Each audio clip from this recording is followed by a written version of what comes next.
All right, good morning. We'll go ahead and get started here. Give you an injury update. Vine remains on PUP. Damian Harris will be somewhat limited today, still dealing with a knee soreness. Cam Lewis, same with his groin. Ilianku will not participate in practice. Should have Gabe back today. And then TB, Terrell Bernard is still going to be out with the hamstring. So with that, I'll turn it over to you and your questions. He should be back today. Just to clarify, is Cam Lewis going to be limited today, or is he not practicing? Yeah, he'll be somewhat limited, yeah. Have you decided if Josh is going to play this weekend or not? Yeah, he will. So as far as play time goes, thanks, Sal. As far as play time goes, the starters will play around a quarter and a half, give or take, and we'll go from there. So your thoughts on that? I mean, there's so many different viewpoints on it. Some just don't want their starters at all. What's your viewpoint on why you want them to get a quarter and a half? Yeah, simply put, it's to get them ready for the season. So we took a little bit of a different approach last year, and this year we're going back to what we've somewhat done in the years past, other than the COVID, of course, where we didn't have preseason games. So, again, just trying to do right by the players and getting them ready to go for week one. So even though there's going to be a 3-week gap between when he plays and then when the regular season starts, you don't feel like that 3-week gap, it's going to be memory lapse loss, or, you know what I mean? I don't know. No, I mean, it's like anything else. You want to get them ready and as much dress rehearsals as you can put them in to make sure that they're ready to go. I think that's what you do, and it's what we feel like is the right thing for the team this year and where we're at. And you look at, it's no different. You look at the military and what they do.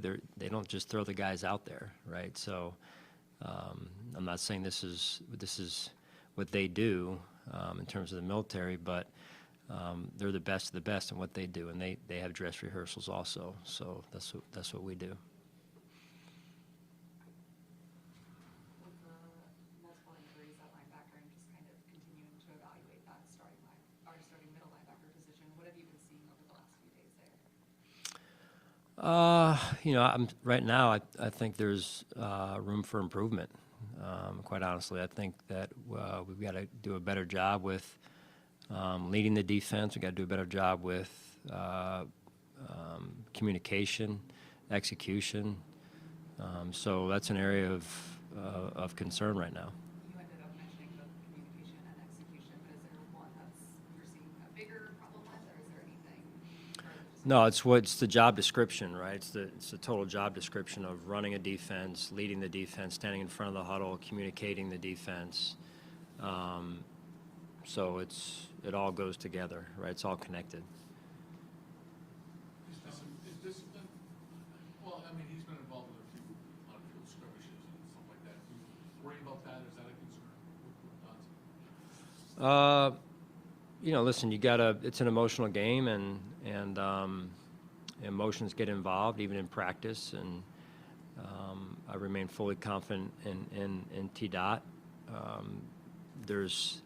There's growing pains along the way, and you have to be able to control your emotions at the same time, right? It can only go so far, and you line up and you come back and you win the next play. And so, I think he'll learn from those. I'm confident he will. Sean, in the preseason meeting, we saw AJ kind of bump up to the second team. What have you seen from him over the course of the camp? I don't know a lot about Yeah. him. What have you seen from him and how he's progressed? Yeah, I mean, I think the piece I like about what AJ does in particular is some of the things I mentioned earlier. He's done that in the past, right? He leads, he communicates well, he knows what we want to get done, and I think those are three important areas to basically being the coach on the field that we need. He's mature. He's been around the NFL and this defense for quite some time. So, obviously there's a lot of trust and faith in him. You mentioned that balance of it's an emotional game, but also being able to be able to snap back for the next play. We've talked to guys over the last couple of days and get their perspective, but from a coaching standpoint, what do you think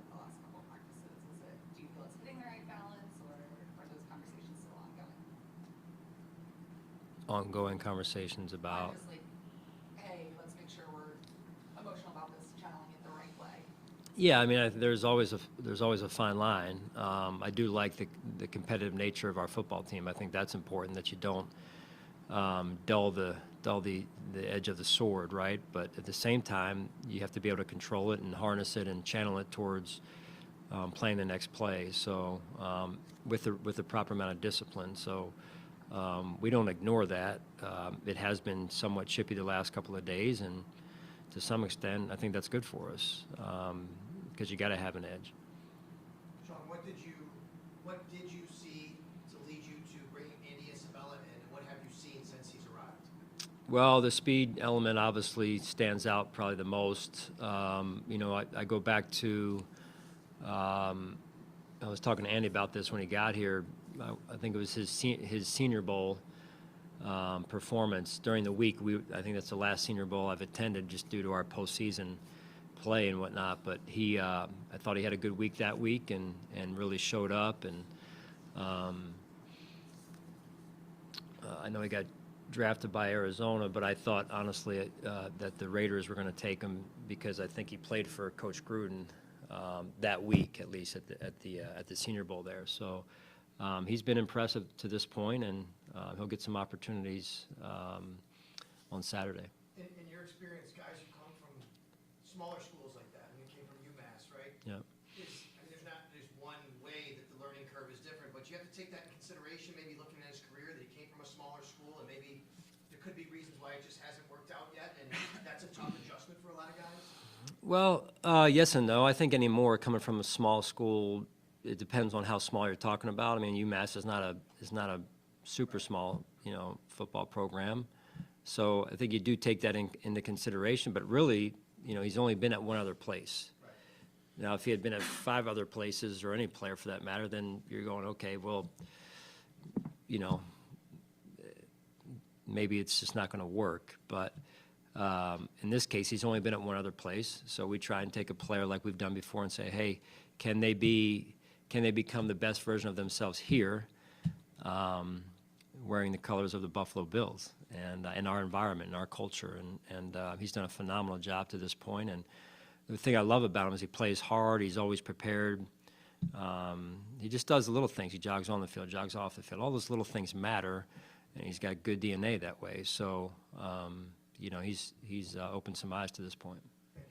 Brandon Shell decided to retire. Just where do you think that leaves you back up people at tackle? Yeah, we're looking for somebody to step up and raise their game. Certainly, 2 young players, 2 young players, and then we've got Quez as well, who's a veteran player, and confidence in all 3 of those guys. And but somebody's got to step up and kind of separate themselves to be that swing backup tackle. So just to clarify, you're looking internally, you mean? I'm talking about our roster. I didn't say internally, externally. I'm talking about our roster. Okay. Yeah. When he stepped each milestone that DeMar reaches, and you talked about how courageous and how remarkable it was last weekend, is there anything more that he really has to prove to you on the field mentally based on how well he's done in practice, in games? John, I don't think so. I mean, you're out there at practice. It's not like we're playing two-hand touch out there at practice. So I say that because there's been enough or several, thud type of contact points, right? So that on top of some of the live stuff that he came across in the last game in particular, there's just been enough of a sample there where you're saying, hey, he's executed well and come out of that healthy, right? So from my non-medical standpoint, I think he's checked all the boxes as far as that goes. Sean, I know we talked about this after the game. I think it was on Sunday. But when it comes to Khalil being such a young player, and I know he was really hard on himself after the game last week, do you have to have any extra conversations with him or any other words to make sure that that doesn't fester, or that he can just kind of move on and get rid of that? Well, in some cases, yes. In other cases, no. In this case, I think it is important to follow up, and Adam Henry does a great job with that. And confidence is an interesting thing, right? For all of us, right? You go through life, you go through situations in a sport like this where it's the best of the best. You're going to have some plays like that, and I think part of it is, can you carry your confidence through the course of a season? That's a trait, that's a mental skill, and I think Khalil is one of our more confident players, and we're confident in him, and I know Josh is as well, and so I don't see that becoming an issue for him, but it is something that is a challenge for performers, especially in this type of environment. Bobby Babbage, some players have said that he's really good at being really fiery when he needs to, but being calming when players need that. How have you seen him kind of, I know he's had this role for a year, but especially lately, balance that of meeting players where they need him? Yeah, I think that's just what you said, is meeting players where they need you to meet them, or where they're at. I think that's important. Bobby does a really good job of that, and he's really grown in his time with us. He's been here now since we've been here 6 years, right, going on 7 now. So it's been fun to watch him develop. Sean, what is the Tavius brought to the running back room, maybe on the field and off the field? Yeah, steady hand. He's just getting to know him as a person.